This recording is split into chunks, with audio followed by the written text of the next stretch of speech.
ارزش خودتون رو بشناسید. ببینید وقتی شما خودتون رو قبول دارید، وقتی خودتون رو دوست دارید و در واقع حس خوبی به خودتون دارید، با هر حرف و صحبت و نظری متزلزل نمیشید و به خودتون شک نمی‌کنید.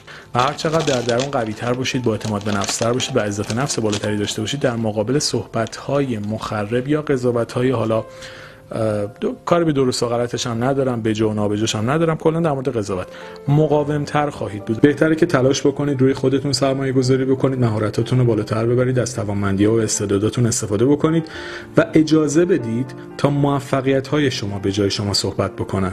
وقتی که موفق بشید، وقتی که به خواسته هاتون برسید، وقتی که مردم شاهد دستاوردهای شما باشن، همون کسایی که دوره شما رو نقد می‌کردن و نقض می‌کردن، اونها هم به جمع طرفداران شما خواهند پیوست. پس باز هم تکرار میکنم، روی خودتون سرمایه گذاری بکنید.